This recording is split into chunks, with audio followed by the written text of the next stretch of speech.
Parashat Be'alotra. Au début de la paracha, il y a Kadosh Baruch Hu qui ordonne à Aaron à Cohen d'allumer la menorah. Et voilà que Rashi sur place, il pose la question Lama nismecha parashat menorah le parashat Nesiim. À la fin de la parashat Nassau, la semaine dernière, la Torah a parlé en long et en large sur les Nesiim, les princes, chacun il a amené son korban, et chacun combien de korbanot on a ramené. Et la Torah se répète 12 fois, chaque fois en fonction de chaque Nassi, chaque prince, exactement le même korban. Et voilà que la Torah continue parashat Be'alotra. Il nous dit Rashi pourquoi ça se suit, pourquoi c'est dans cet ordre-là. Il nous dit Rashi pourquoi. Parce que Aaron HaKohen, shelo yimahem bechanouka, lo hu velo shivto, amar lo HaKadosh Baruch Hu chayecha, shelcha gdola mishalehem, shata badlik umetiv et hanerot. HaKadosh Baruch Hu, il est venu le consoler à Aaron HaKohen en lui disant, tu es encore mieux que tout le monde.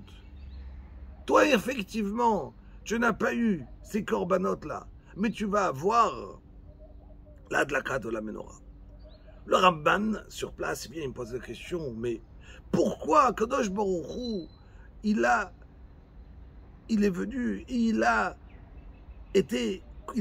consolé Aaron HaKohen spécialement par la hadlaka de la menorah.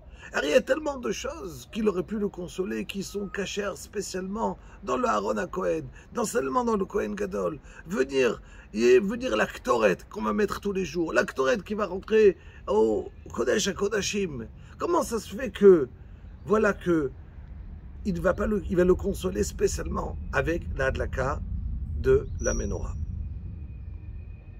Il rapporte un Midrash Chaim Shmulevitz, extraordinaire. Écrit dans Chazal, Mashal Ba'ad Davar Domé.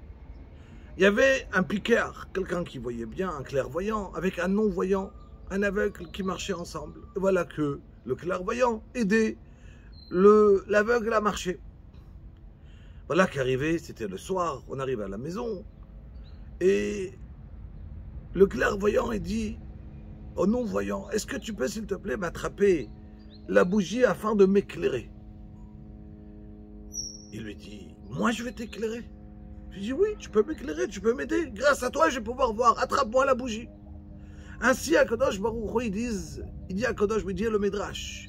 Hachem est venu, nous a demandé, viens et allume la menorah dans le Beth Amikdash. Amar Knesset Israël, ifna Kadosh Baruch Hu. On a dit, le Am Israël devant Kadosh Baruch Hu. Ata ou oro shel olam. C'est toi où est la lumière du monde à Kadosh Baruch Hu. Comment nous, on peut venir et éclairer ta maison? Vous savez très bien qu'au Beth Amikdash, c'est lui qui éclairait le monde. On fait d'habitude des fenêtres dans chaque maison pour pouvoir éclairer la maison. Au Beth Amikdash, il y avait des fenêtres, mais qui étaient fins de l'intérieur, larges vers l'extérieur, comme pour dire, d'ici du Beth Amikdash, je vais éclairer le monde. Ce n'est pas le monde qui va éclairer le Beth Amikdash. Alors dit au Klal Israël, le Klal Israël dit à Kadosh Baruch Hu, Ataou Rosh Olam. Qu'est-ce que tu veux à Kadosh Baruch Hu, que nous on allume ta maison? C'est toi qui as créé le soleil, qui as créé la lune, qui as créé les étoiles, qui as créé le monde entier. As-tu besoin que nous on t'allume? Et là, Kadosh Baruch Hu, en vérité, il a donné à l'être humain une possibilité qui viachol comme si de pouvoir rendre à Kadosh Baruch Hu quelque chose. Kadosh Baruch Hu vient et dit à l'être humain, Nachon, moi je te donne tout. Moi je te donne 24 heures dans ta journée. Mais je te demande, rends-moi quelques-unes, une, deux. Après on a l'impression que quand je vais partir vers ma tefila, m'asseoir un petit peu, étudier la Torah, on a donné à Hachem, mais c'est lui qui m'a tout donné les 24 heures. Il me dit, tiens, je te donne et rends-moi. Il dit à Kadosh Baruch Hu, je te donne la possibilité de pouvoir me donner. Qui viachol, Hachem, il te dit, moi je te permets de venir et de me faire une akaratatov. Je vais vous dire une chose. Donner à quelqu'un un chesed, c'est extraordinaire. Mais il faut que cette personne, il ne se sente pas que c'est toujours lui qui doit recevoir, et il y a quelqu'un qui lui donne. J'avais un ami une fois, il m'a raconté sur quelqu'un qui avait, Baruch Hashem, son épouse elle a accouché, son 6e enfant, il se retrouve avec 5 petits-enfants à la maison un jeudi à Erev Shabbat. Sa femme est à l'hôpital. Qui a préparé Shabbat? Et voilà que un des voisins, jeudi soir, il lui tape à la porte. Il lui vient, il lui amène 2 paniers remplis de nourriture. L'Irvot Shabbat.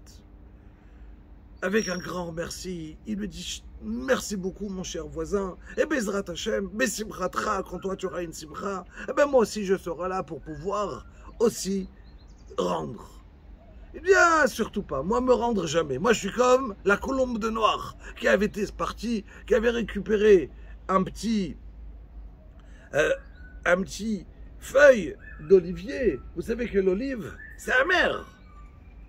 Et voilà que elle revient et elle dit, je préfère manger des mains d'Akadosh Baruch Hu, amer, mais pas recevoir de noir. Il lui dit exactement la même chose. Moi, ce que je veux, c'est rien recevoir de personne.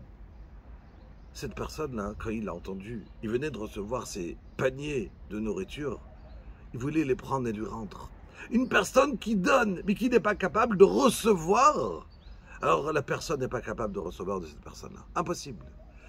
La Tova d'Akadosh Baruch Hu, c'est qu'Iviachol, Hachem, il te dit, moi je te donne, mais tu peux me rendre. Viens au Beth Midrash, viens étudier. Alors Baruch Hashem, mon ami, les shiurim de Zéhout dans Ashkelon, parmi d'autres shiurim qui Baruch Hashem se trouvent déjà dans Ashkelon.